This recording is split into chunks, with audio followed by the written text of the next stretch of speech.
Astrology sir एक science है।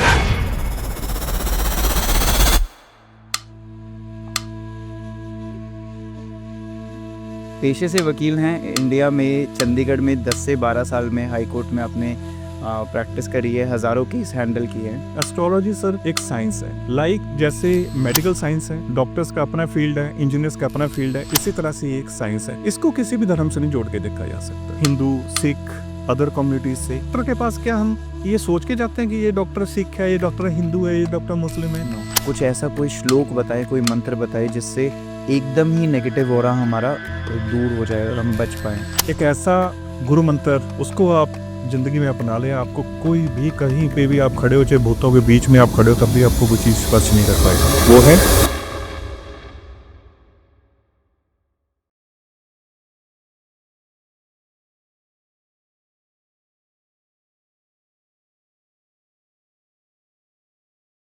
नमस्कार सारे दोस्तों को, thank you so much podcast में ट्यून इन करने के लिए। मैं आपका अपना ऐश ब्राउन। आज हमारे साथ जुड़े में हैं ज्योतिष विभूषण रामकृष्ण बंसल जी, जिनको कनाडा में प्यार से रिकी जी बुलाया जाता है।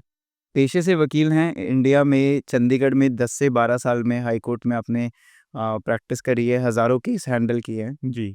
आज हमारे साथ एस्ट्रोलॉजी की बात करने के लिए जुड़े हैं। जी, thank you so much Ashish ji, thank you इस पे बुलाने के लिए। थैंक यू आने के लिए आपका। तो सबसे पहला तो आपको हम थैंक यू बोलना चाहेंगे कि कनाडा में एस्ट्रोलॉजी की बातें बहुत कम लोग करते हैं, वास्तु की बातें बहुत कम लोग करते हैं। आप इस चीज़ को बढ़ावा दे रहे हैं, हमारे हिंदू रिलीजन को बढ़ावा दे रहे हैं, तो उसके लिए थैंक यू दिल से। Thank you so much. जल्दी पूरी कोशिश होती है कि ज़्यादा से ज़्यादा किसी की हेल्प कर सकें एस्ट्रोलॉजी के माध्यम से, वास्तु के माध्यम से। बाकी आने वाले कुछ नेक्स्ट मिनट्स में इस चीज़ को हम एक्सप्लोर करने जा रहे हैं। उम्मीद है कि आपको बहुत ज़्यादा मज़ा आएगा इन चीज़ों को लेके। जी, अमेज़िंग।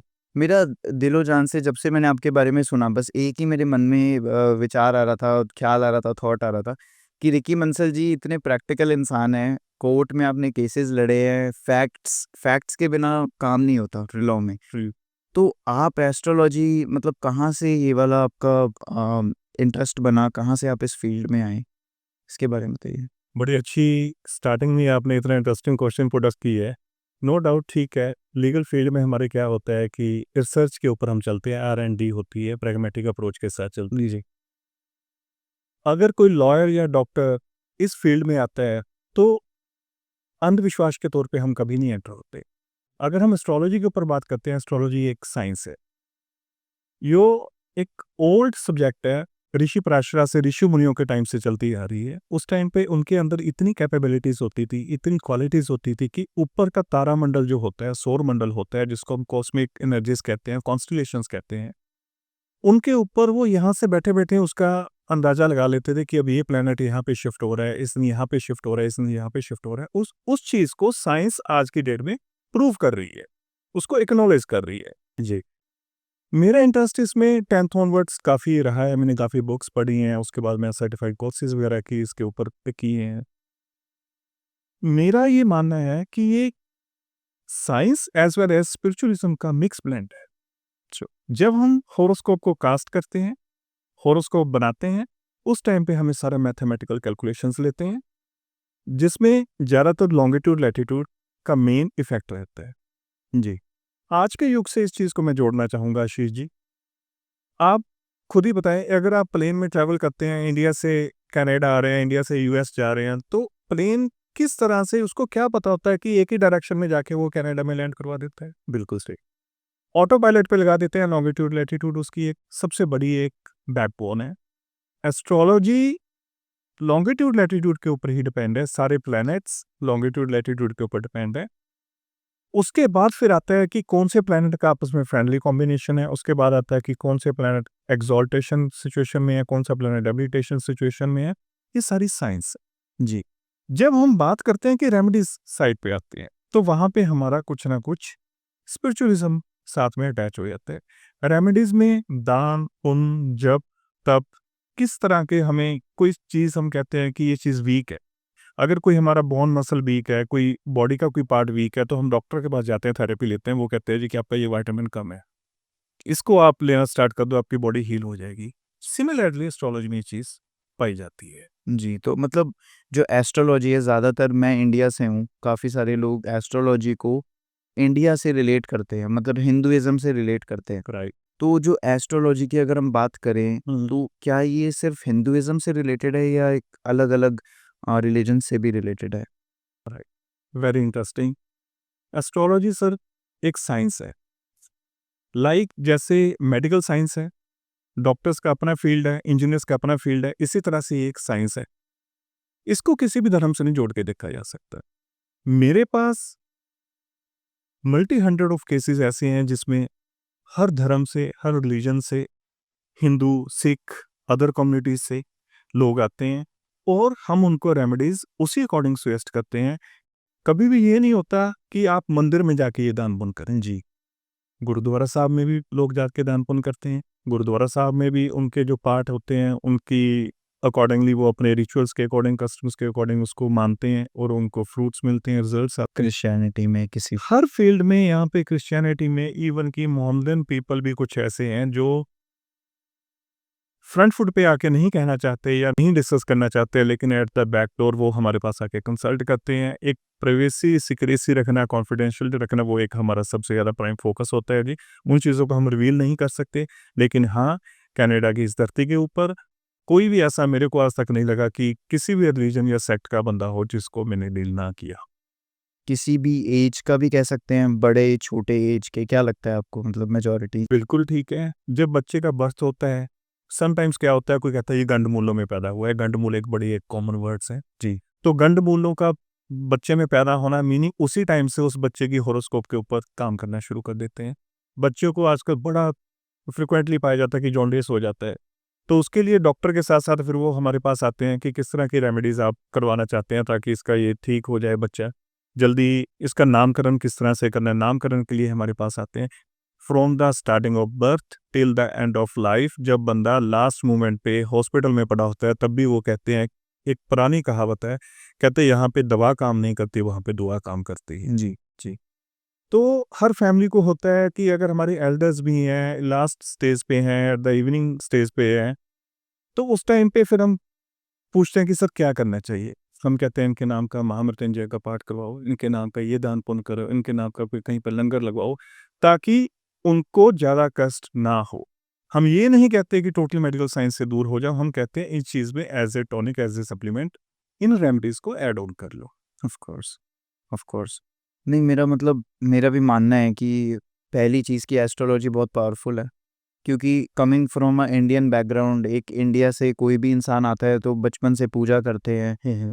घर में कीर्तन होते हैं, पाठ कराते हैं, है ना? पूरे फैमिलीज़ में ये हमारे रिचुअल आ रहे हैं चले हुए। लेकिन आजकल का अगर हम दौर देखें तो मेरे को पर्सनली ये लगता है कि बड़ी ज़्यादा हमारी यूथ में इस चीज़ की मिसिंग है, मतलब इसकी नॉलेज मिसिंग है, एस्ट्रोलॉजी की, अपने ग्रंथों की और इन सारी चीज़ों की। तो आप इसमें क्या बोलेंगे कि किसका हाथ है इसमें? बच्चे क्योंकि जानते नहीं हैं एस्ट्रोलॉजी के बारे में, तो क्या स्कूल दोषी है इसमें, पेरेंट्स हैं या फिर कोई भी दोषी नहीं है? क्या बोलना चाहेंगे आप कि कैसे करें?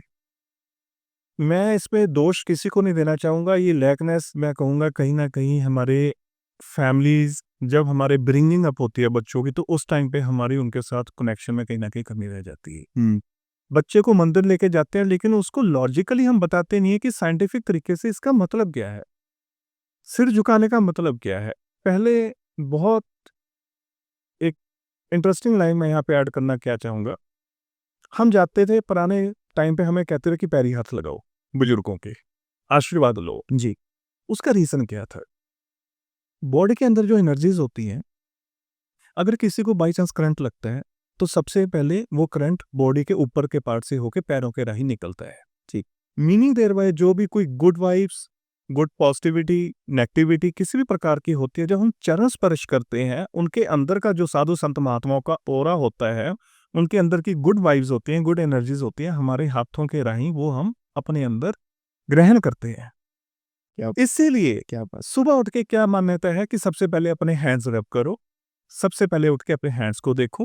हैंड्स को देखने के बाद अपने फेस पे इस तरह से आप हम लगाते हैं। जी, रीज़न क्या होता है सर? रात को हमारी आईज़ 7 से 8 घंटे के लिए बंद होती है। जी, आँखों की जो एक्स्ट्रा एनर्जी उस टाइम पे हमारे पास एक रिकनेक्ट की होती है, हम उसको वेस्ट नहीं करना चाहते। बॉडी की एनर्जी को वेस्ट ना करना चाहते हुए इस कारण से हम क्या करते हैं, सबसे पहले आइज़ ओपन करते हैं, हमारे हैंड्स के ऊपर हम लेते हैं, ताकि वो एनर्जी दोबारा से रीचैनलाइज़ होके हमारी बॉडी के अंदर आ जाए। क्या बात है! हर चीज़ के पीछे एक साइंटिफिक उदाहरण है, जी, एक लॉजिक है। जी, लेकिन कुछ समय में ऐसा हुआ कि इसको सिर्फ़ धर्म के साथ जोड़ के रख दिया गया। जी, मंदिर में जाते हैं, सभी ब्राह्मण देवता जी का मैं बहुत दिल से इज़्ज़त करता हूँ, सत्कार करता हूँ। लेकिन अगर मैं कहूँ कि आज की डेट में मैंने कोई हवन करवाना है, कोई पाठ पूजा करवानी है, I don't know about Sanskrit, मेरे को श्लोकस नहीं आते। इसी तरह से एस्ट्रोलॉजी एक सब्जेक्ट है, ज़रूरी नहीं है कि जो मंदिर में हमारे ब्राह्मण देवता बैठे हैं, उन सबको एस्ट्रोलॉजी का ज्ञान हो। जी, जैसे मेरे को डॉक्टर नहीं ज्ञान है, इंजीनियर्स का नहीं ज्ञान है, मैं लॉ ग्रेजुएट हूँ तो मेरे को लीगल फील्ड का ज्ञान है। कहीं न कहीं लैकनेस इस तरह से रही कि साइंटिफिक तरीके से हम चीज़ को कनेक्ट नहीं कर पाए। अदरवाइज़ हर चीज़ की मैंने स्टार्टिंग लॉन्गिट्यूड लैटिट्यूड से करी है। अब आप सोच के देखें कि एक प्लेन उड़ के यहाँ तक आ सकता है, फुल मून वाले दिन इतनी हाई टाइड्स समुद्र में आती हैं, ग्रेविटी का वो जो एक लॉजिक होता है, वो हमारे हज़ारों लाखों साल पहले ऋषि-मुनियों ने उस चीज़ को प्रूव कर दिया था। उन चीज़ों से लेके चलते हैं, रीज़निंग के साथ चलते हैं, डेफ़िनिटली बहुत अच्छे रिज़ल्ट्स आते हैं। क्या बात है, क्या बात है! आपने मेरे छोटे से आंसर का आपने इतना अच्छा आंसर दिया है कि आपने कम से कम 4 से 5 चीज़ें लोगों के लिए क्लियर कर दी। क्योंकि बहुत सारी चीज़ें हम रोज़मर्रा की ज़िंदगी में करते हैं, लेकिन हमें पता नहीं होती जी। कि जैसे लोगों के चरण स्पर्श करना, पैर छूना अपने बड़ों के। मुझे भी सिर्फ़ इतना ही पता था कि नीचे झुको तो अंगूठा अगर टच करते हो किसी का अपने हाथ से तो कुछ गुड वाइब्स आती हैं। लेकिन दोनों हाथ छूने हैं, सुबह उठने के बाद अपने हाथ को देख के ऐसे मुँह पे लगाना है। ये बड़ी सारी चीज़ें हैं जो हमें रोज़ की हमारी लाइफ़ में मदद कर सकती हैं। जी। तो ऐसे बड़े सारे आप हमें उदाहरण इस पॉडकास्ट में दीजिएगा, जिससे हमारी ऑडियंस का भी फ़ायदा हो और वो भी अपनी लाइफ़ में अच्छी चीज़ें कर सकें। जी। अच्छा, मैं आपसे दूसरी चीज़ पूछना चाहूँगा कि क्या एस्ट्रोलॉजी बिज़नेस में और जॉब्स के मायने में भी काम करती है कि जैसे बिज़नेस कैसे करें या जॉब्स में कैसे करें? अच्छा। हुँ। आज की डेट में हमारे पास बहुत सारे क्वेश्चंस ऐसे आते हैं, जब एक बच्चा 10th पास आउट होता है, हाई स्कूल से ग्रेजुएशन वाली साइड जाता है, तो सबसे पहले पेरेंट्स का क्वेश्चन होता है, सर इसके लिए क्या चीज़ अच्छी बनी हुई है? ओके, इसको जॉब करनी चाहिए या फिर इसको बिज़नेस साइड पे डालना चाहिए? अगर बिज़नेस साइड पे डालना है, सबसे पहले तो मैं एक चीज़ कहता हूँ कि स्टडी बहुत ज़्यादा ज़रूरी है। बेशक वो जॉब वाली साइड पे जाना चाहता है या बिज़नेस में आना चाहता है। इट डज़न्ट मीन कि उसने बिज़नेस में आना है तो उसकी स्टडी बंद करवा दो। फिर हम क्या कहते हैं, ओके, मार्केटिंग स्किल्स इसकी बहुत अच्छी हो सकती हैं, बीकॉम करवा दो, एमबीए करवा दो, एमसीए करवा दो, कुछ इस तरह से, ताकि ये अपने, क्योंकि एमसीए इसलिए आज की प्रेज़ेंट सिचुएशन में जो दौर है वो कंप्यूटर का दौर है। जी, बिलिंग करनी है, कंप्यूटर से करनी है, माल परचेज़ करना है, कंप्यूटर से करना है, इलेक्ट्रॉनिक आइटम्स का हम यूज़ करते हैं। इस कारण से एमबीए, एमसीए उसके प्रोफ़ेशन में, उसके बिज़नेस में बहुत ज़्यादा काम आती हैं। जी। कई बार उसकी हॉरोस्कोप में, हॉरोस्कोप का मतलब ये नहीं है कि एक स्क्रीनशॉट, एक कुंडली बन गई। कुंडली के अंदर आगे सब कुंडलीज़ बहुत होती है। जी, जी, सब पार्ट्स होते हैं। मैट्रिमोनियल रिलेशनशिप के लिए अलग से हॉरोस्कोप देखी जाती है, सेहत के लिए अलग से देखी जाती है, बिज़नेस के लिए अलग से चार्ट देखा जाता है। उनमें हम जाके तो चीज़ें देखते हैं कि इसका जॉब में करियर ज़्यादा अच्छा है, इसको सैलरी उस वाली साइड जाना चाहिए या इसको सेल्फ अर्निंग करनी चाहिए। तो वहाँ से ये चीज़ें लोगों के लिए बहुत ज़्यादा हेल्पफुल होती हैं और लोग उन चीज़ों को फ़ॉलो करके अच्छे रिज़ल्ट्स भी लेते हैं। तो ऐसा आप कोई एग्ज़ाम्पल दे सकते हैं जैसे कभी आपके पास कोई आपका क्लाइंट आया हो या कोई इंसान आया हो, जिसकी खूबियाँ देख के आपको पता लगा हो कि इसके लिए जॉब अच्छा होगा या बिज़नेस, ऐसे कुछ उदाहरण जिससे लोग समझ पाएँ कि क्या इंसान जॉब अच्छी करता है और किस तरीके का इंसान बिज़नेस अच्छा कर सकता है? देखिए, आम इंसान को समझाना शायद मेरे लिए मुश्किल होगा, लेकिन यहाँ पे एक होता है डी1 मेन चार्ट होता है जिसको हॉरोस्कोप कहते हैं। डी1 के साथ-साथ जब आप डी10, डी9 साथ में हॉरोस्कोप्स के चार्ट्स देखते हो तो उसमें ये चीज़ें निकल के सामने आती हैं। फिर हम क्या देखते हैं, फर्स्ट हाउस के साथ-साथ उसका सिक्स्थ हाउस देखते हैं। सिक्स्थ हाउस सर्विस से जुड़ा हुआ है। सपोज़ सिक्स्थ हाउस उसका स्ट्रॉन्ग है, सिक्स्थ हाउस का लॉर्ड कहीं पे जाके अच्छी जगह बैठा हुआ है या सिक्स्थ हाउस में कोई ऐसा प्लैनेट बैठा हुआ है जो उच्च का होके बैठा हुआ है, तो मीनिंग देयर बाय उसको सर्विस वाली साइड से बहुत अच्छे बेनिफिट्स मिलेंगे। जी। सातवें फिर हम देखते हैं, नाइन्थ हाउस देखते हैं, उसका लक का हाउस देखते हैं, 10th हाउस होता है प्रोफेशन का, जी। 7th हाउस होता है बिज़नेस का। इन सारे कॉम्बिनेशंस को हम वॉच करने के बाद बहुत डीपली डेप्थ में जाके फिर किसी कंक्लूजन पे पहुंचते हैं कि इसके लिए बेटर चीज़ क्या है। प्रॉफिट्स कहाँ से आएंगे? प्रॉफिट्स 11th हाउस से देखते हैं। एक्यूमुलेशन वेल्थ की कितनी है वो 2nd हाउस से देखते हैं। बहुत सारे लोगों के हमारे पास ऐसे केसेस आते हैं, they are earning 5 digits, 6 digits, numbers में बहुत अच्छा कर रहे हैं, लेकिन सेविंग्स में उनके पास ऐसा नहीं है कि वो अपनी मर्जी से जाके अपनी खुशी से गाड़ी ले आएं। मीनिंग देयर बाय उनके पास इनकम तो जनरेट हो रही है, वेल्थ एक्यूमुलेट नहीं हो पा रही। उनका जितना भी है सारा पैसा ड्रेन हो जा रहा है। मेरे पास एक 10-15 दिन पहले एक बहुत ही यंग लड़की आई, approx 25-26 years old.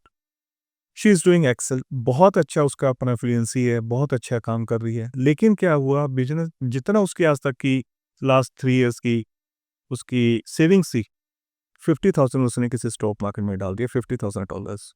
One time में just within few couple of minutes she lost everything.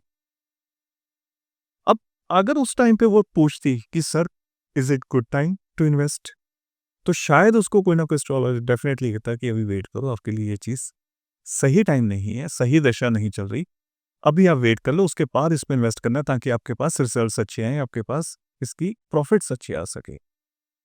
तो आपके आपके आंसर से मुझे ये लगता है कि एस्ट्रोलॉजी हमारी ज़िंदगी की एक हर एक पार्ट में फिट होने वाला सब्जेक्ट है। डेफिनेटली अगर इसको साइंटिफिक तरीके से लेके चलते हैं, इसको एस्ट्रोलॉजी क्या है sir? It's like a weather forecast. जी, वेदर फोरकास्ट से हमें क्या पता चलता है कि आज बाहर जाना है, आज आप घर से निकले हो तो आपको पता है कि आपने अम्ब्रेला कैरी करना है या नहीं करना। जी, आज रेनी डे है या नहीं है, आज बाहर ठंड कितनी है, आप उस तरीके से कपड़े पहनते। एस्ट्रोलॉजी से मैं ये नहीं कहता कि बहुत सारी किस्मत बुलंदियों पे छू जाएगा, चेंज हो जाएगा, ये हो जाएगा। It's like A future forecast कि अभी आपका टाइम पीरियड अच्छा नहीं चल रहा, इस कारण से थोड़ा लाइफ में स्लो डाउन हो जाए। जब आपका हाईवे आ गया, हमें लगेगा कि अब आप रन करने के लिए रेडी हैं रनवे पे, तब हम आपको कहेंगे आप टेक ऑफ लें, जितने मर्जी बड़े-बड़े रिस्क लें, आप पैसा कमाएँ, आप बुलंदियों को छुएँ। लेकिन जहाँ पे आपको रोकना है, रेड लाइट पे जैसे हम गाड़ी रोकते हैं, एज़ इट इज़ लाइफ का ये पैटर्न है। इसमें अगर आपको कोई इस तरह से सजेस्ट करता है कि अभी आप स्लो डाउन हो जाएँ, अभी आप इन चीज़ों में इन्वेस्ट ना करें, आपको नुकसान होगा, आप लॉसेस में जा सकते हैं। सिमिलरली इन चीज़ों को अगर आप फॉलो करते हैं, तो बहुत कुछ पा सकते हैं सर। चलिए मेरे को भी आपकी सर्विसेज़ की बहुत ज़्यादा पड़ेगी ज़रूरत, हेल्प थैंक चाहिए होगी क्योंकि बिल्कुल। कभी-कभी क्या होता है कि रोज़मर्रा की ज़िंदगी में हम लोग भूल जाते हैं कि कब स्लो डाउन करना है या कब फ़ास्ट जाना है। कभी-कभी इसी फ़ास्ट डिसीज़न्स के चक्कर में बड़े सारे गलत डिसीज़न्स भी ले लेते हैं जिससे लॉस होता है।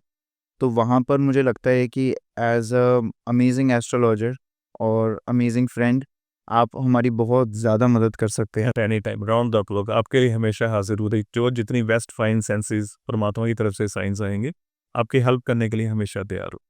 और एक मेरा सवाल आपसे और है कि जैसे शादियों में कुंडली की बात करें, अगर कुंडली लोग मिलवाते हैं तो क्यों कुंडलियाँ मिलवाई जाती हैं? उसमें एस्ट्रोलॉजी कैसे भाग देती हैं? तो उसके बारे में आप क्या बताना चाहेंगे मेरे? शादी में जब हम कुंडली मिलाते हैं, कुंडली मिलाने का बात होता है कि दो पर्सन्स की आपस में कंपैटिबिलिटी क्या है, उनकी आपस में नेचर क्या है, जी उनकी आपस में प्लानिटरी फ्रेंडशिप रिलेशनशिप किस तरह की है। जी 9 तरह के प्लैनेट्स हम मेन लेके चलते हैं अपनी वैदिक एस्ट्रोलॉजी में, जिसमें से 7 मेन प्लैनेट है, 2 छाया ग्रह कहते हैं उनको हम, राहु और केतु।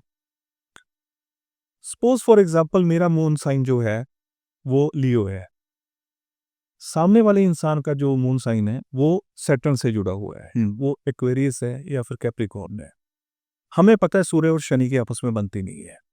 मून से हम क्या देखते हैं, विचार देखते हैं। मून से हम क्या कंसीडर करते हैं, इमोशंस देखते हैं। जब आपस में इमोशनल इक्वालिटी नहीं बन रही तो उनकी थ्रू लाइफ कैसे निकलेगी सर? पर क्या आपने अपनी लाइफ़ में कभी ऐसे केसेस देखे हैं जिनकी कुंडलियाँ नहीं मैच हुई हो पर वो भी अच्छी चल गई हो? क्या लगता है आपको? उनके जब आप इंटरेस्टिंगली आगे जाके चार्ट्स में जाके देखोगे, जी, जी, जी। आगे चार्ट्स में देखोगे, तो उस टाइम पे आपको कहीं न कहीं कोई ऐसी बैक स्पॉट मिलेगी जिससे उनका रिलेशनशिप अच्छा चल रहा है। जी। एक और अच्छी बात है, ज़रूरी नहीं है कि उनकी थ्रू आउट लाइफ ज़िंदगी भर ही एक-दूसरे से नहीं बनेगी, बुरी नहीं बनेगी। दशा, महादशा, अंतर्दशा का एक अहम रोल होता है इसमें। जब आपके 7th हाउस से रिलेटेड कोई ऐसी दशा, महादशा, अंतर्दशा आएगी, वो हाउस आपका फुली एक्टिवेट होगा, उस हाउस के ऊपर कोई मैलेफिक इम्पैक्ट्स आएँगे, डेफ़िनेटली उस टाइम पे वो रिलेशनशिप कटवाट की ओर जाएगा। बहुत सारे केसेज़ में हम ये भी सजेस्ट करते हैं कि आप ऐसा करो, कुछ समय के लिए आप सेपरेट रहना स्टार्ट कर दो। अच्छा, एक घर से आप दूसरी साइड चले जाओ अरे! For 3 months, for 5 months, 6 months. बहुत केसेस में हम ये भी कहते हैं कि आप अपनी एक लिटिगेशन स्टार्ट कर लो, अच्छा, म्यूचुअली एक लिटिगेशन स्टार्ट कर लो, क्योंकि कोर्ट कचहरी के चक्कर लगने का योग है, ओह माय बनेगी। लेकिन 15-15 साल बाद, 20 साल बाद लोग मैंने दोबारा इकट्ठे होते देखे हैं। अच्छा, उसी मैरिज को लेके 10 साल बाद मैंने लोग रीयूनाइट होते देखे हैं। आफ्टर डिवोर्स लोगों का दोबारा से एक दूसरे के साथ डिवोर्स होने के महीने बाद उनको लगा कि यार हमने गलत स्टेप ले लिया, दोबारा इकट्ठे होते देखे। लाइव एग्जांपल्स हमारे यहाँ पे। आपने अभी कैप्रिकॉर्न की बात करी, अलग-अलग साइंस की बात करी, जैसे स्कॉर्पियो ये सब होते हैं, तो ये वेस्टर्न एस्ट्रोलॉजी में काफ़ी मानी जाती हैं ये चीज़ें। जी, तो हमारी वैदिक जो एस्ट्रोलॉजी है, उसके अंदर भी वेस्टर्न एस्ट्रोलॉजी का मिक्स है या फिर ये डिफरेंट साइड्स हैं दोनों ही? राइट। काफ़ी हद तक ये दोनों चीज़ें मिक्स हैं। वैदिक एस्ट्रोलॉजी जो है, ये ओल्ड साइंस है, ऋषि मुनियों से चली आ रही है। जी, उसी में से क्या हुआ कि वेस्टर्न साइड पे हमने कुछ कॉन्सेप्ट उठा लिए। मेन डिफरेंसेस क्या है कि हम वैदिक एस्ट्रोलॉजी में जो चलते हैं जी, मून साइन के ऊपर चलते हैं। अच्छा, वेस्टर्न एस्ट्रोलॉजी में सन साइन के ऊपर चलते हैं। हम कह देते हैं जी कि मार्च 19th ऑनवर्ड्स या 20th ऑनवर्ड्स जो बंदा पैदा हुआ है टिल 19th 18th अप्रैल तक उसका जो साइन है वो एरीज है। ठीक है। हम ये मानते हैं कि एक दिन में एक बंदा अगर 1 PM कोई किसी का बर्थ हो रहा है तो उसका मून साइन हो सकता है कैंसर हो। आफ्टर 5 PM मून स्विच करके ट्रांजिट करके नेक्स्ट राशि में लियो में चला गया तो हम उसको मानेंगे कि ये लियो साइन के। जब एक ही दिन में 2 अलग साइन मून साइन हो सकते हैं बंदे के, तो क्या ये पॉसिबल है कि पूरा मंथ एक ही साइन चलता रहे, जिसको हम एरीज फॉलो करते हैं? सबसे बड़ा डिफरेंस ये है। जी, बहुत सारे यूथ आते हैं, सर हम तो आज तक यही देखते रहे क्योंकि हमारा अकॉर्डिंग टू वेस्टर्न एस्ट्रोलॉजी या कल्चर ये बनता है। लेकिन हम उनको बताते हैं कि आज तक जो आपने देखा गलत देखा। Oh my God! ठीक है। उसके साथ हम बात करिए नवग्रहों की। जी, वैदिक में हमारे नवग्रह माने जाते हैं, लेकिन वेस्टर्न एस्ट्रोलॉजी में ये 3 ग्रह अलग से, यूरेनियस, नेपच्यून, ये इन चीज़ों को काउंट करके 12 ग्रहों के ऊपर। वैदिक एस्ट्रोलॉजी में हम दशा, महादशा, गोचर के ऊपर मेन ज़्यादा देखते हैं कि साथ में हम ऐड ऑन करते हैं कि इन चीज़ों के सॉल्यूशंस क्या है। जी, तो उसमें इतनी ज़्यादा डेप्थ में नहीं जाते। समटाइम्स जब वेस्टर्न एस्ट्रोलॉजी वाले भी इस चीज़ को फॉलो करते हैं, तो वो कहीं न कहीं वैदिक एस्ट्रोलॉजी का सहारा लेते हैं। उसके बिना एस्ट्रोलॉजी इनकम्प्लीट मैं कहूँगा कि इनकम्प्लीट मानी जाती है। जी, जी, जी। नहीं, बहुत आपने अच्छी चीज़ बताई, क्योंकि बचपन से अगर देखा जाए तो लोग न्यूज़पेपर में अपना हॉरोस्कोप देखते हैं या मंथ्स के अकॉर्डिंग देखते हैं। जैसे अगर अभी इसी समय मैं आपसे भी अपनी भी बात कर लूँ, आप मुझे भी बताइए। मेरा बॉर्न 7 सितंबर का है, तो मैं आई थिंक वर्गो होता है, या फिर क्या मैं गलत हूँ? आप बता सकते नहीं, इस चीज़ के ऊपर जब तक आपकी हॉरोस्कोप नहीं बनेगी, हुँ, सिर्फ 7th ऑफ सितंबर से काम खत्म नहीं हुआ। आपका टाइमिंग्स क्या है? रात के 1 से 2 हाँ, बजे के। तो जब हम हॉरोस्कोप वहाँ पे चार्ट करेंगे, ड्रॉ करेंगे, तो उस टाइम पे वो चीज़ें प्लैनेट्स की एग्ज़ैक्ट लोकेशंस के बाद पता चलेगा कि आपका एक्चुअल में साइन क्या है। अच्छा, एक इंटरेस्टिंग चीज़ और ऐड करता हूँ, जस्ट आज से 3 दिन पहले की, जस्ट 72 आवर्स पहले की। हुआ क्या है, मेरे पास एक क्लाइंट है यहाँ पे, बहुत अच्छा रिनाउंड इमिग्रेशन का काम कर रहे हैं, मेरे फ्रेंड हैं। तो वो कहते हैं कि रिकी जी आपको मिलना है। मैं कहा मोस्ट वेलकम जी, आइए आप। आए। उन्होंने जो मेरे को आके अपनी डिटेल्स मेरे से शेयर करी, उन्होंने मेरे को अपना टाइम दिया कि सर मेरा ये वाला टाइम है, वाई-फाई। हॉरोस्कोप लेके आए थे, उन्होंने मेरे को व्हाट्सएप पे भेजी हुई थी। मैं कहा ठीक है जी, कोई बात नहीं। नो बात, कोई ऐसी बात नहीं, फ्रेंडली बेसिस पे हम इसको डिस्कस करते हैं। मैंने उनको सबसे पहले क्वेश्चन क्या किया, मैं कहा आपको एक इंटरेस्टिंग बात बताऊँ? कहते हैं। मैं कहा आज तक कितने लोगों से डिस्कस किया है? कहते हैं अनेकों से। मैं कहा जिन-जिन से आपने डिस्कस किया, आपने हॉरोस्कोप भी गलत डिस्कस किए है। कहते कैसे? मैं कहा आपका ये टाइम ही नहीं है। अच्छा, ही वाज़ रियली शॉक्ड कि ये कैसे पॉसिबल हो सकता है? हाँ, उनका एग्ज़ैक्ट टाइम तो नहीं यहाँ पे मेंशन करूँगा due to confidential, but suppose वो मेरे पास लेके आए 10:05 का समय है, सुबह? सुबह का लगा लो। जी, उनकी एग्ज़ैक्ट हॉरोस्कोप 10:02 की बन रही थी। अच्छा, तो मिनटों का भी बहुत। 10:03 पे हॉरोस्कोप चेंज कर दी। अरे! अच्छा, लगन चेंज हो गया, जिसको हम असेंडेंट कहते हैं, लगन चेंज हो गया। उनका लगन था 29 डिग्रीज़ कुछ मिनट्स पे, 00 पे था मीन्स, जिसको हम गंडांत कहते हैं, कि जब 2 हॉरोस्कोप में असेंडेंट्स लगन मिलते हैं तो उसको हम संधि योग कहते हैं। जी, मैंने उनकी वो हॉरोस्कोप नहीं उठाई जो एक्चुअल में मेरे उनके लग रहा था चीज़ें कि इस बंदे की हॉरोस्कोप इन ग्रहों से इस लगन से ज़्यादा मैच कर रही है।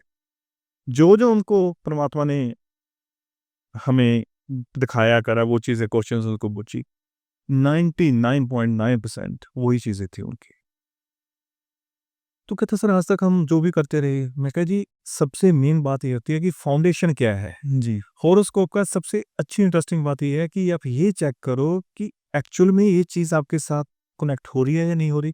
उसमें से 2-3 क्वेरीज पुटअप करो, आपकी लाइफ में ये चीज़ हो रही है, आपकी लाइफ में इस समय में ये हुआ, तभी आप उस चीज़ को कोई डायग्नोस करके रेमेडीज दे पाओगे ना। जी, जब तक आप उसको डायग्नोस नहीं कर पाओगे उस सामने वाले बंदे का विश्वास भी कैसे बनेगा उस चीज़ के ऊपर। जी, तो मेरी भी लाइफ में एक बड़ा अच्छा इंटरेस्टिंग किस्सा जुड़ गया। जी, कि हाँ, इस तरह से और दूसरी हॉरोस्कोप से मैंने उनको बातें पूछी उसमें से 20% बातें भी नहीं मैच हो रही थी। ओह! Okay, right? सो बहुत वास्ट सब्जेक्ट है, बहुत डेप्थ में है, वो आपके ऊपर है कि आपने कितना समय लगाना है एक हॉरोस्कोप के ऊपर।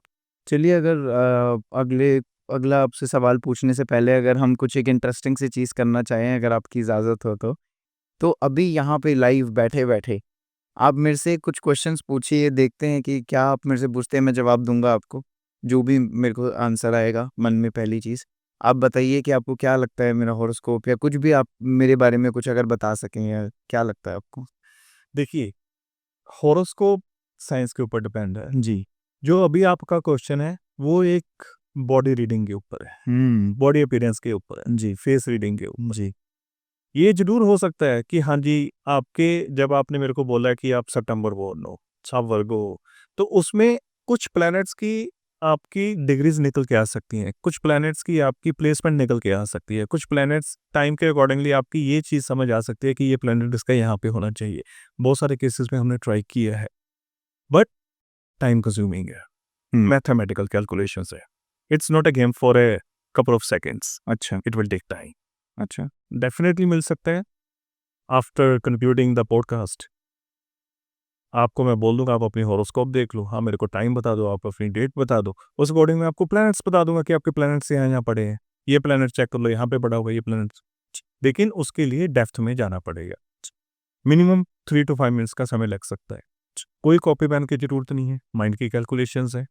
Just with in 3 minutes, just with in 120 seconds आपको आधी हॉरोस्कोप आपके सामने आ जाएगी। मैं आपकी हॉरोस्कोप की तरफ देखूंगा भी। जी, जी, इसको कहते हैं एक्सपीरियंस। जी, ये कई चीज़ें ऐसी होती हैं जो बुक्स में नहीं है। बुक वार्मर बनोगे तो उसी तरह से चल पाओगे। जी, प्रैक्टिकलिटी में हमें उतरना पड़ता है जब आप किसी साधु संतों महात्माओं के पास बैठते हो, उनसे ये चीज़ों का ज्ञान लेते हो, किसी बड़े बुजुर्गों का ज्ञान लेते हो। पहले कौन से कंप्यूटर लैपटॉप होते थे सर? जी, ऐसे ही ड्रॉ करते थे। उनको ऐसी चीज़ें टिप्स पे होती थी। जी, उनके पास जाके बैठो, लेकिन गुर लेने के लिए भी तो आपके अंदर वो क्षमता होनी चाहिए। जी, ज़रूर, ज़रूर, क्यूरियोसिटी होनी चाहिए। सर 3-3 दिन लग जाते हैं, उनके पास बैठे रहते हैं, जब दिमाग थक जाता है, बातों-बातों में 2 लाइनें ऐसी बोल देते हैं कि बाद में समझ आती है कि इसी 2 बातों में, इसी 2 लाइनों में सारा क्रक्स दे गए हमें। जी, जी। और देते कब हैं? जब माइंड थक जाएगा, फेड अप हो जाएगा। और ये आप बात कर रहे हैं जो गुरुजी होते हैं या फिर जो साधु संत महात्माओं के पास बहुत कुछ पड़ा है सर। जी।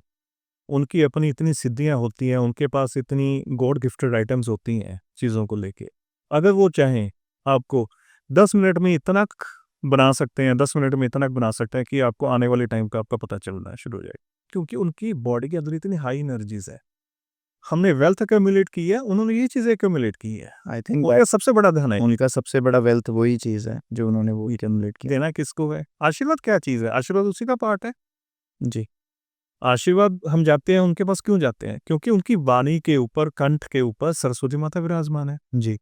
तभी हम कहते हैं कि किसी साधु संत महात्मा की बद्दुआ नहीं लेनी चाहिए। जी। कि इनके साथ मज़ाक नहीं करना चाहिए, क्या पता कौन-सी मस्ती में हो, क्या बोल जाएँ। इसलिए कहते हैं दूरी बना के रखो, डर के रहे। जी। तो बहुत कुछ है सर, बहुत कुछ है। ये साइंस के साथ-साथ क्योंकि मैंने स्टार्टिंग में बात करी थी अध्यात्म से जुड़ी हुई है। एक दूसरे के बिना अधूरी है, जी। इनकम्प्लीट है ये चीज़। तो रिकी जी, सारी बातें मैं आपकी समझ गया। मेरे मन में एक बड़ा इंटरेस्टिंग सा सवाल आ गया। अभी अगर बात करें 2025 की, तो 2025 में बड़े सारे लोग कपल्स जो हैं शादी करते हैं, जो भी लोग हैं ना मैरिजेज़ होती हैं।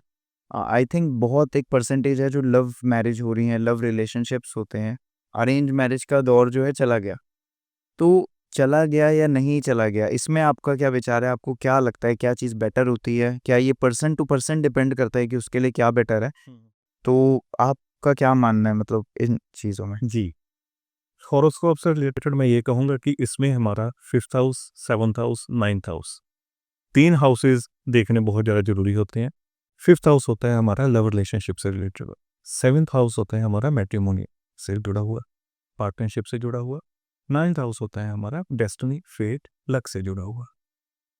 क्या हमारे भाग्य में 9th हाउस, लव रिलेशनशिप से जुड़ी हुई 5th हाउस, शादी पार्टनरशिप लिखी हुई 7th हाउस, तीनों की कनेक्टिविटी मैंने आपको करके दिखा दी। लगन तो रहेगा ही रहेगा।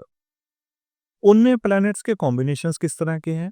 बेनिफिक हैं, मेलेफिक हैं, फ्रेंडली हैं, इनिमिकल है, एक्सॉल्टेशन कोई ग्रह नीच का है, उच्च का है, और उसके बाद उन ग्रहों से, उन हाउसेस से जुड़ी हुई ग्रहों की दशा आ रही है, कब-कब आ रही है? वो जो दशा आएगी, उस दशा के दौरान किस तरह का योग संयोग ऐसा बन रहा है कि ऐसा तो नहीं है कि लिटिगेशन वाली साइड चले जाएँगे। जी, जी। ऐसा तो नहीं है कि उस टाइम सेपरेशन वाली साइड चले जाएँगे। और ये चीज़ें पहले ही पता लग जाती हैं, सारी चीज़ें पहले पता लग सकती कैलकुलेशंस हैं सर। साइंटिफिक वे में अगर आप इन चीज़ों को कैलकुलेट करते हो तो चीज़ें पता चल जाती हैं। दूसरी बात, आपने लव रिलेशनशिप के ऊपर बात उठाई है। मज़ाक वाली साइड, थोड़ा लाइटर साइड पे मैं ये कहना चाहूँगा कि आज की तारीख में तो लव रिलेशनशिप मोबाइल्स में मेरे को लगता है एक टाइम पे 3-3 4-4 चल रहे होते हैं समटाइम्स। बिल्कुल सही बोला, ठीक है? जी। ए को भी डेट कर रहा होता है, बी को भी कर रहा होता है, सी को भी कर रहा होता है। इनसिक्योरिटी तीनों में है। फर्मटी कहीं पे भी नहीं है कि अफ़र्म है बंदा कि मैं इसके साथ कंटिन्यू करूँगा। जी। एक टाइम था, तो मैं उसमें मेरे को किसी शायर की लाइन याद आ रही है, पंजाबी का एक शेर है। जी। तो किसी ने प्यार में बोला, लड़के ने लड़की को बोला पंजाबी में, कहंदा दस मैं तेरे बारे की लिखा। कुड़ी अगे जवाब दिंदी है, कहंदी मेरा नां लिख दे। लड़का फिर ਉਹਨੂੰ ਪੁੱਛਣ ਲੱਗਿਆ, ਕਹਿੰਦਾ ਦੱਸ ਮੈਂ ਕਿੱਥੇ ਕਿੱਥੇ ਲਿਖਾਂ। ਲੜਕੀ ਕਹਿੰਦੀ ਹੈ ਜਿੱਥੇ ਤੱਕ ਹੋ ਸਕਦਾ ਹੈ ਉੱਥੇ ਤੱਕ ਹਰ ਥਾਂ ਲਿਖ ਦੇ। ਲਿਖ ਤਾਂ ਦੇਂਗਾ, ਪਰ ਇੰਨਾ ਜ਼ਰੂਰ ਧਿਆਨ ਰੱਖੀਏ, ਜਾਂ ਤਾਂ ਮੈਨੂੰ ਅੱਜ ਹੀ ਛੱਡ ਜਾ, ਜਾਂ ਫਿਰ ਇੰਨਾ ਪਿਆਰ ਕਰੀਂ ਕਿ ਲੋਕ ਪੁੱਛਣ ਮੈਨੂੰ ਤੈਨੂੰ ਤੇਰਾ ਨਾਂ ਤੇ ਤੂੰ ਮੇਰਾ ਨਾਮ ਲਿਖ ਦੇ। अच्छा। ਕਿਆ ਅੱਜ ਕੱਲ੍ਹ ਇਹ ਗੱਲ ਹੈਗੀ ਹੈ ਕਿਤੇ? No, no, no. ਇਹ ਫੀਲਿੰਗਸ, ਇਹ ਇਮੋਸ਼ਨਸ ਹੈਗੇ ਆ ਕਿਤੇ? नहीं। ਲੜਕੀ ਦੀ ਕਿੰਨੀ ਖੂਬਸੂਰਤ ਚੀਜ਼ ਉਹਨੇ ਕੀ ਕਹੀ, ਕਹਿੰਦੀ ਜਾਂ ਤਾਂ ਮੈਨੂੰ ਅੱਜ ਹੀ ਛੱਡ ਜਾ, ਜਾਂ ਫਿਰ ਮੈਨੂੰ ਉਸ ਹੱਦ ਤੱਕ ਪਿਆਰ ਕਰੀ ਕਿ ਲੋਕ ਪੁੱਛਣ ਤੇਰਾ ਨਾਂ ਤੇ ਤੂੰ ਮੇਰਾ ਨਾਂ ਲਿਖ ਦੇ, ਕਿ ਆਪਾਂ ਦੋਨੋਂ ਐਸੇ ਇੱਕ ਹੋ ਜਾਈਏ। क्या ਲੋਕਾਂ ਨੂੰ 2 ਚੀਜ਼ਾਂ ਲੱਗੀ ਹੀ ਨਾ। क्या बात है! और यहाँ आज की डेट में लोगों से नाम पूछो तो वो नाम गलत दे देते हैं। एक को किसी का 5वें का है, छठे का नाम दे देते हैं। जी, जी। उनको खुद ही नहीं पता होता सर, उनको क्लैरिटीज़ खुद नहीं पता होती। उन्होंने स्नैपचैट पे, इंस्टा के ऊपर शॉर्ट नेम्स ऐसे चेंज करके रखे होते हैं। उनको ये नहीं पता होता कि इसका रिप्लाई मैंने किसको कर दिया। बहुत सारे केसेस आते हैं सर मेरे पास। ट्रायंगल में तो बहुत नॉर्मल केसेस हैं। ट्रायंगल में तो ट्रायंगल या फिर 1+3 के तो बहुत केसेस हैं। उसने उसको डिच कर दिया, उसने उसको चीट कर दिया, मैं क्या करूँ उसमें, हम क्या करें? जी, कई बार तो मन हँसता है। ठीक है, उनको भी निकालना है उस सिचुएशन से। जी, उनको ज़रूर। भी जो चीज़ उनकी काउंसलिंग होती है देने की कोशिश करते हैं। नहीं तो आप अगर उनको काउंसलिंग देते हैं, तो हमें भी थोड़ी काउंसलिंग यहाँ पे दीजिए। मैं ये नहीं कह रहा आप मेरे को सामने रख मैं नहीं, मैं ये नहीं कह रहा कि मेरे को काउंसलिंग की ज़रूरत है इन दैट सेंस। जी, जी। But I know. जो हमारे बड़े सारे व्यूअर्स हैं जो देखेंगे वीडियो, जिनको जो इस मे बी सिचुएशन में हैं, जिससे निकलना चाहते हैं या वो गलती से आ गए हैं इस सिचुएशन में, तो वो ऐसी क्या चीज़ें कर सकते हैं? उनको आप काउंसलिंग दीजिए, बताइए कि कैसे वो बच सकें या अपना बेटर कर सकें। राइट। ये 1 टू 1 सेशन है। जी, ये चीज़ें ऐसे नहीं है कि पब्लिकली सबसे इस चीज़ सेम ही कनेक्टेड हो। जी, हमें पता नहीं है सामने वाला कहाँ पे किस चीज़ को लेके हर्ट हुआ हुआ है। जी, वो किस चीज़ को लेके लो फील कर रहा है। वर्ड्स में इतनी ताकत होती है, इतनी इसके अंदर ताकत होती है कि एक थेरेपी ऐसी है कि आपको शब्दों के राही ही एक सुकून भरा एक रिलीफ मिल जाता है। जी, हील हो जाते हैं आप। साथ में उसके साथ रेमेडीज़ काम करती हैं, क्योंकि कौन-सा प्लैनेट इसको तंग कर रहा है, जी, कौन-सा प्लैनेट इसके इमोशंस के साथ खिलवाड़ कर रहा है। क्या रीज़न है कि जिसके कारण ये इस तरह चल रहा है, कितना लंबा चलेगा? क्या ये शॉर्ट स्पैन है? लॉन्ग टाइम के लिए चलेगा? रेमेडीज़ किस तरह की इसको बतानी चाहिए? उन चीज़ों के सारे इकट्ठे करके जब हम कनेक्शन बनाते हैं, चीज़ें बिल्डअप करते हैं, तो फिर कहीं जाके रिजल्ट्स आते हैं, पर रिजल्ट्स बहुत अच्छे आते हैं, बहुत अच्छे मिलते हैं। मेन फोकस होता है यूथ को इन चीज़ों के साथ जोड़ना। यूथ का विश्वास तभी बनता है जब वो खुद इन चीज़ों को फेस करने के बाद रिजल्ट लेता है। जी, ज़रूर। लेकिन अगर जनरल टर्म्स में भी पूछा जाए कि जनरली मुझे पता है 1 टू 1 सेशन होता है, लेकिन कोई इंसान अगर इन चीज़ों से बाहर निकलना चाह रहा है, तो क्या वो क्या फर्स्ट स्टेप ले सकता है अपने बेटरमेंट की तरफ? क्या मैं तो सिर्फ़ एक चीज़ कहूँगा जी, पूजनीय स्वामी प्रेमानंद जी को, उनके प्रवचनों को सुनना शुरू कर दें, ओके? एटलीस्ट 35 मिनट डेली सुनें। जी, आपकी लाइफ़ में आप खुद ही राजे बन जाओगे। आप कहोगे मेरे को दुनिया की ज़रूरत ही नहीं है। जो सच्चाई, जो हकीकत उनके शब्दों में, प्रवचनों में, उनके श्लोकों में, उनकी वाणी में, क्या दिव्य महापूज्य स्वामी जी हैं। जो बात बोलते हैं, स्पष्ट बोलते हैं।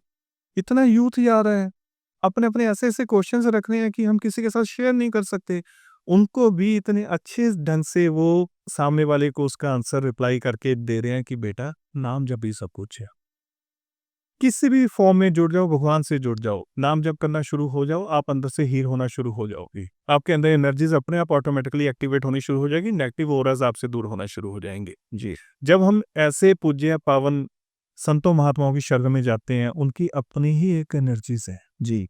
उसका उनकी आँखों का हमारे ऊपर दृष्टि पड़ना ही हमारा एक अपने आप में बहुत बड़ा सौभाग्य होता है। जी। आप प्रेमानंद जी की बात कर रहे हैं, कल ही उनकी वीडियो मेरे सामने आ रही थी। जी। तो मैं उसी चीज़ के बारे में आपसे पूछना चाहूँगा कि जैसे प्रेमानंद जी हैं, वो किसी एक रिलीजन को मद्देनज़र रख के बात नहीं करते कभी भी, हिंदू रिलीजन, और उनके पास सिख लोग भी जाते हैं, मुस्लिम लोग भी जाते हैं। जी। तो हमारी एस्ट्रोलॉजी मेरे को लगता है इसी कुछ प्रकार की है कि इससे हर किसी का फ़ायदा हो सकता है, राइट? जी, बिल्कुल ठीक कह रहे हैं। सर जो एस्ट्रोलॉजी है ना, रिलीजन से अलग है। जी, एक साइंस है। डॉक्टर के पास क्या हम ये सोच के जाते हैं कि ये डॉक्टर सिख है, ये डॉक्टर हिंदू है, ये डॉक्टर मुस्लिम है? नो। एक हॉस्पिटल में बंदा पड़ा है, उसको ना ब्लड की ज़रूरत है।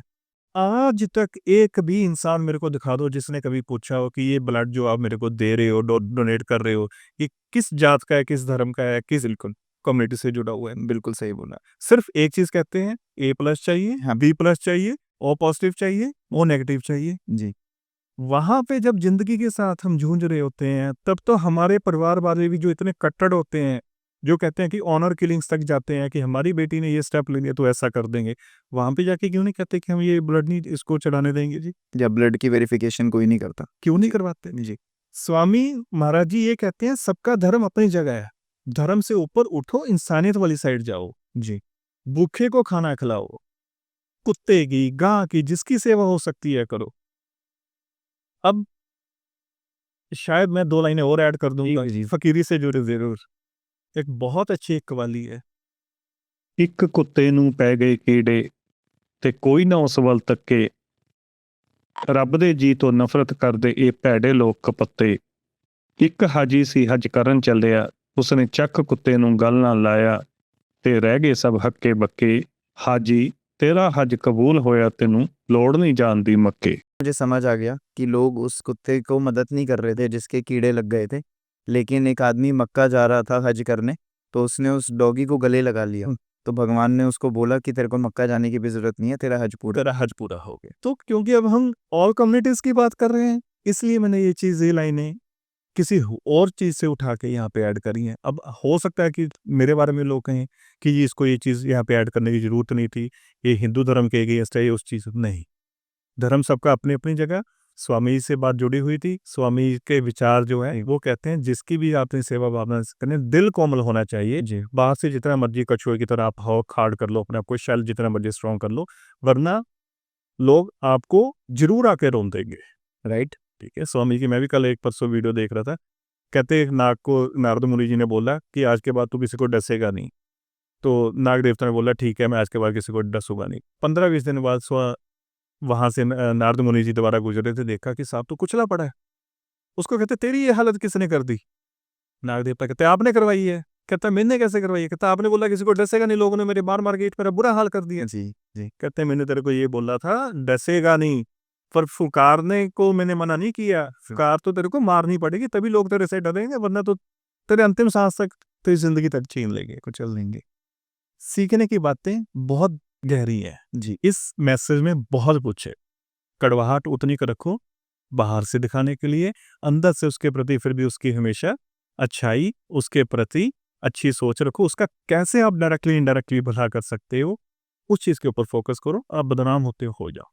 बहुत सारे केसेस में ना हमें देखने को मिलता है, लोगों को लगता है कि ये भावुक हो गया, ये थोड़ा इमोशनल होके एक्स्ट्रा एक्सीड कर रहा है, फिर वो अंदर से मन हंस रहा होता है कि ये पार्ट टाइम है, करना पड़ेगा, इसके साथ चलना पड़ेगा, इसके साथ टाइम स्पेंड करना पड़ेगा, इसको टाइम टू टाइम काउंसलिंग देनी पड़ेगी। पर अगर इससे एक गलती होगी ना, ये दोबारा वापस बैक टू ट्रैक नहीं आ सकता, ये दोबारा हमारे मेन सोसाइटी में एंटर नहीं हो सकता। इसको मेन सोसाइटी में लेके आना है तो इसकी ये चीज़ हमें हेल्प करनी पड़ेगी। उस सामने वाले के ऊपर है कि वो किस तरह से समझते हैं, हमें कोई फ़र्क नहीं पड़ता।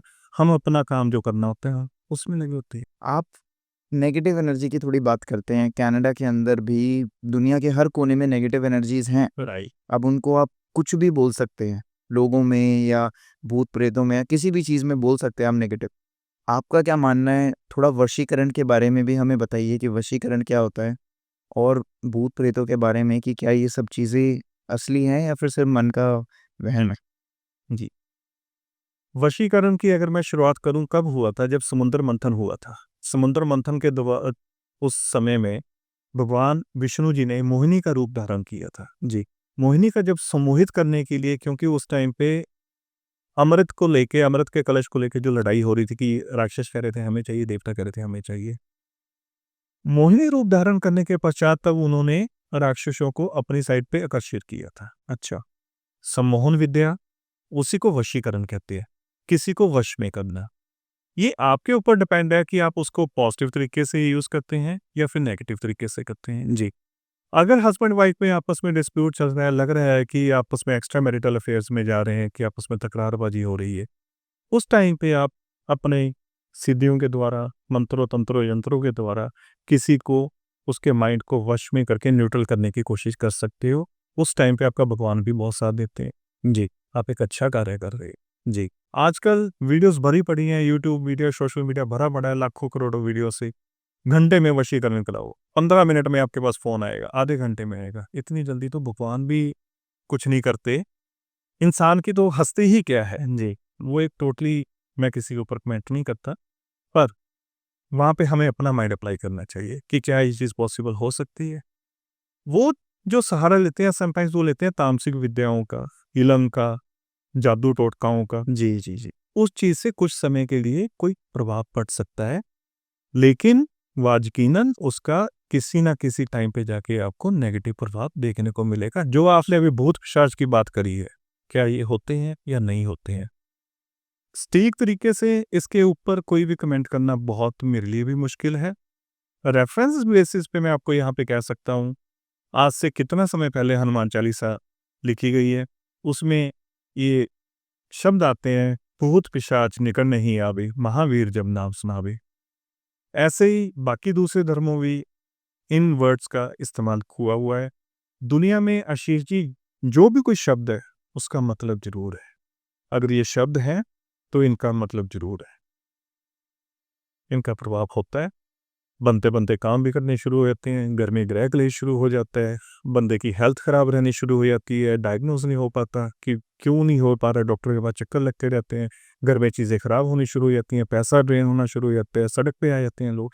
कहीं ना कहीं इन चीज़ों का कहीं कुछ हद तक प्रभाव हो सकता है, उनकी लाइफ में ऐसा हो। तो अगर इस किसी को, अगर कोई भी इंसान इन चीज़ों से जूझ रहा है, उसको ऐसी दिक्कतें हो रही हैं, घर के अंदर परेशानियाँ, डॉक्टर की विजिट्स, पैसे जा रहे हैं, नेगेटिव एनर्जीज़ घर में बिल्ड होती जा रही हैं, तो क्या वो फर्स्ट स्टेप ऐसे उठा सकते हैं कुछ एक पॉजिटिव अपनी लाइफ को चेंज करने के लिए? लेकिन कौन से ऐसे वो स्टेप्स ले सकते हैं अपनी लाइफ को बेटर करने के लिए? ठीक है, यहाँ पे मैं एक चीज़ अपने व्यूअर्स के लिए ऐड करना चाहता हूँ।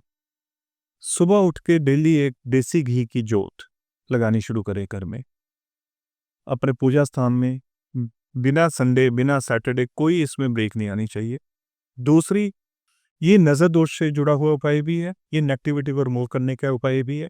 7 पीस कपूर की टिक्की ले लें, उसके साथ एक फटकड़ी का पीस ले लें, साथ ले लें आप लौंग। उसको इकट्ठा करके आप किसी भी बर्तन में रख के उसको आप जलाना शुरू करें। घर के ऊपर से, घर के अंदर से आप उसको सारा घुमा के घर के बाहर ले जाएं, अपने बैकयार्ड में, घर के बाहर रख के उसको आप बर्न करते हैं जी। लगातार इवनिंग टाइम में 43 डेज करते हैं आप, आपके घर की जो नेगेटिव एनर्जीज हैं वो धीरे धीरे सक होने स्टार्ट हो जाएंगी, वो ड्रेन होनी शुरू हो जाएंगी। जैसे अगर नज़र की भी बात करें, तो हमें पता है कि नज़र दोष होता है। मुझे भी, हमारी फैमिली में भी बात होती है इन चीज़ों की कि लोगों की नज़रें लगती हैं और फिर नज़र उतारने के भी बड़े अलग-अलग तरीके होते हैं। तो नज़र दोष के बारे में आपका क्या विचार है कि क्या ये चीज़ें हकीकत हैं और कैसे नज़र दोष को उतारा जा सकता है, इसकी रेमेडी करी जा सकती है? क्या कह सकते हैं आप इसके? जो मैंने अभी आपको रेमेडी बताई है वो पूरे घर के लिए बताई है। अगर हमें लगता है कि किसी इंसान को नज़र लगी हुई है तो वो अपने ऊपर से 7 टाइम्स उस चीज़ को, तीनों चीज़ों को लेके मिक्स करके अपने ऊपर से 7 बार घुमा के बाहर अपने बैकयार्ड वाली साइड पे उसको बर्न कर दे। अगर ये नज़र बच्चे को लगी हुई है तो बच्चों के लिए हम कहते हैं कि 5 से 7 साल की आयु तक आपने कुछ नहीं करना है। थोड़ा-सा कच्चा दूध लेना है, कच्चा दूध बच्चे के ऊपर से घुमा के आप बाहर किसी दरवेश को, डॉग को डाल दें। जी। अगर कनाडा, यूएस में हमारा यहाँ पे पॉसिबल नहीं होता क्योंकि हम नहीं पिला पाते, तो नील ले लें जिसको उजाला कहते हैं, 7-8 ड्रॉप्स ले लें, उसके अंदर थोड़ा पानी मिक्स कर लें, बच्चे के ऊपर से 7 टाइम्स एंटी क्लॉकवाइज घुमा के फ्लश आउट कर दें अपने घर की टॉयलेट सीट के अंदर। अच्छा, लगातार 7 दिन कर दें, नज़र दूर हो जाएगी। पहले ही रात से फ़र्क पड़ना शुरू। रिकी जी, अभी थोड़े दिनों में श्राद्ध शुरू होने वाले हैं। देखा जाता है कि बड़े लोगों की कुंडली में पितृदोष दिखते हैं या फिर हमें देखने को मिलते हैं। तो आप थोड़ा बताइए, पितृदोष क्या होते हैं? श्राद्ध में कैसे अपने पितरों को शांत किया जा सकता है उनकी शांति के लिए? जी, पित्तल दोष बेसिकली एक कह सकते हैं पितरों का ऋण होता है हमारी हॉरोस्कोप में। पितरों का ऋण, ये पितर ऋण भी हो सकता है, ये मातृ ऋण भी हो सकता है। अच्छा, टर्म जो यूज़ की जाती है वो पितर दोष की जाती है, लेकिन कई बार मातृ दोष भी होता है। माता वाली साइड से, मैटरनल साइड से, नानको वाली साइड से भी ये दोष हो सकता है। जी। प्लैनेट्स का कुछ कॉम्बिनेशन ऐसे होते हैं कि प्लैनेट्स की प्लेसमेंट ऐसी जगह पे होगी या फिर सूर्य के साथ राहु आ गया या फिर चंद्रमा के साथ ऐसी कोई युक्ति बन गई तो उसको हम पितृ दोष कहते हैं। पितरों के प्रति अगर कोई ऋण है तो उसके लिए श्राद्ध पक्ष सबसे बेस्ट है।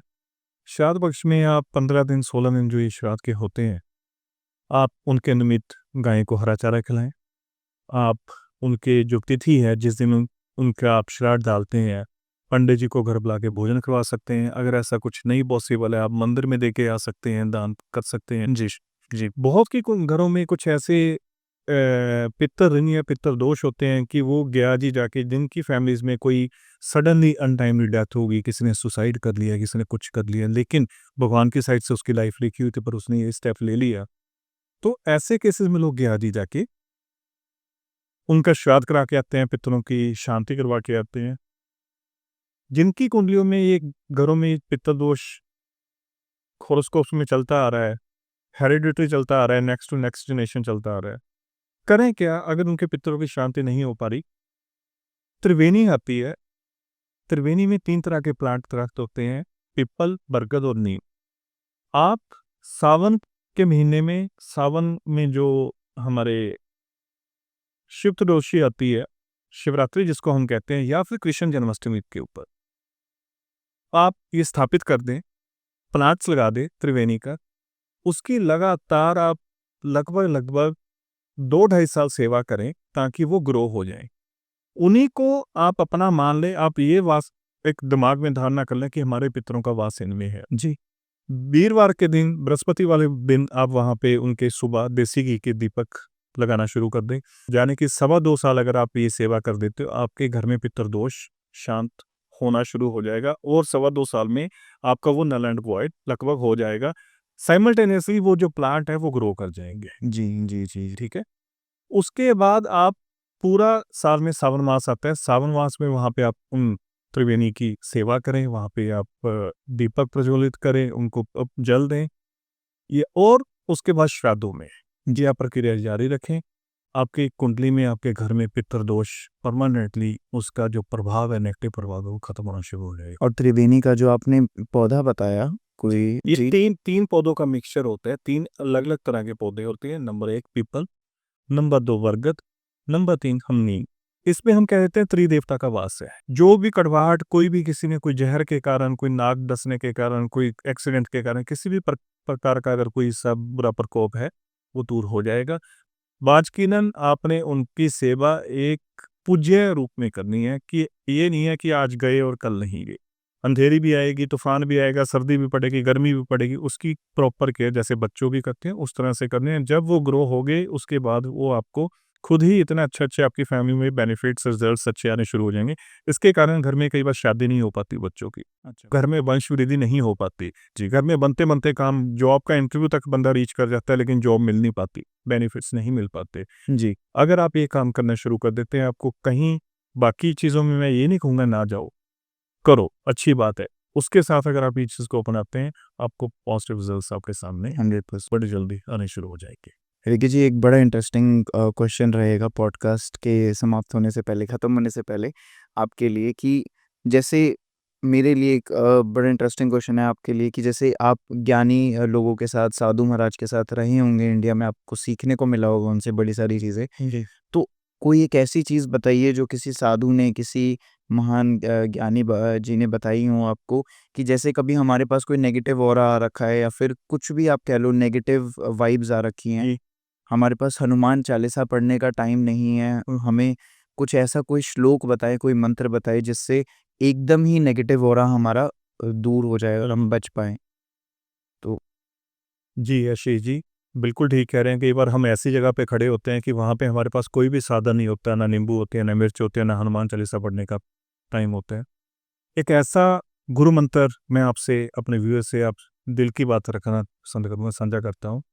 उसको आप ज़िंदगी में अपना लें, आपको कोई भी कहीं पे भी आप खड़े हो, चाहे भूतों के बीच में आप खड़े हो, तब भी आपको कोई चीज़ स्पर्श नहीं कर पाएगी। वो है, धरती माता, आकाश पिता, संग दुर्गा माई, मेरे पिंड की रक्षा करो, भैरव संग माँ कालका माई। ये मंत्र आप वहाँ पे 7 बार पढ़ लो, जस्ट विदिन 1 मिनट ये कंप्लीट हो जाएगा। कुछ भी है आपके इर्द-गिर्द, कोई ऐसी शक्ति है, कोई अलौकिक शक्ति है, कोई नेगेटिव एनर्जी है, कुछ भी है, आपको वो टच नहीं कर पाएगी, आपको हार्म नहीं कर पाएगी। अरे एक बार और बता सकते हैं? जी, बिल्कुल जी। धरती माता, आकाश पिता, संग दुर्गा माई, मेरे पिंड की रक्षा करो, भैरव संग माँ कालका माई। धरती से लेके आकाश तक आपने कुछ भी कॉस्मिक में चीज़ें हैं बुरी, उसकी प्रोटेक्शन, पिंड कहते हैं शरीर को। अच्छा, धरती माता, आकाश पिता, धरती को माता मान लिया, आकाश को पिता मान लिया। धरती माता, आकाश पिता, संग दुर्गा माई, दुर्गा भगवती मैया को हमने अपना मान लिया। मेरे पिंड की रक्षा करो, भैरव संग माँ कालका माई। माँ कालका माता जी जो हम कहते हैं क्रूर रूप में जब वो राक्षसों का वध करती हैं, जी, ठीक है? उनसे हमारी सुरक्षा करती हैं, प्रोटेक्शन करती हैं। आप जहाँ मर्ज़ी चले जाओ जी, रात को 12 बजे श्मशान भूमि में चले जाओ, तब भी आपको कुछ नहीं होने वाला। क्या बात है! क्या बात है! जी। देखिए जी, थैंक यू सो मच। पहली बात तो आने का, अपने इतना कीमती समय निकाला। सो मच जी, थैंक यू सो मच। ये मेरे लिए बड़ी सौभाग्य की बात है कि आपसे रूबरू ऐसे जी, बातें करने का मौका मिला। क्योंकि आपको मुझे लगता है कि आप जितना भला कर रहे हैं, आपको उसका मेबी ज्ञात भी नहीं है कि आप कितने लोगों को हेल्प कर पाएँगे, कितने लाखों लोग आपकी वीडियो देख के अपनी ज़िंदगियाँ सुधार पाएँगे, अपनी फैमिलीज़ को अच्छा कर पाएँगे। जी। तो आपके शब्दों का इतना बड़ा इम्पैक्ट हो सकता है पूरी कनाडा में, पूरी दुनिया के अंदर। जी। तो अपने इतने अमेजिंग थॉट्स, प्यारे थॉट्स हमारी ऑडियंस के साथ शेयर करने के लिए दिल से थैंक यू आपका। और हम चाहेंगे कि आप अ, हर हफ्ते तो नहीं, लेकिन हर महीने हमारे पास ज़रूर आएँ, क्योंकि बहुत ज़्यादा ज़रूरत है लोगों को आज के टाइम पे। बिल्कुल आशीष जी, पूरे दिल से मेरी कोशिश ये रहेगी कि कुछ ना कुछ हम अपनी जो जितना मेरे पास ज्ञान है, जितनी मेरे पास नॉलेज है ना, उनको आपके माध्यम से आगे पहुँचा सकूँ ताकि किसी के घर परिवार में ये चीज़ें हेल्प कर सकें। उम्मीद करता हूँ कि दर्शकों को भी ये चीज़ें उनके काम आएँगी और बड़ी जल्द फिर आने वाले समय में प्रभु की इच्छा के जैसे होएगी, हम ज़रूर मुलाकात करेंगे, दोबारा फिर कुछ नया ऐसी इन चीज़ों के ऊपर डिस्कस करेंगे। तब तक के लिए मेरी तरफ से आप सबको बहुत-बहुत हार्दिक शुभकामनाएँ और हँसते-खेलते रहो। Thank you so much. Thank you. Thank you so much.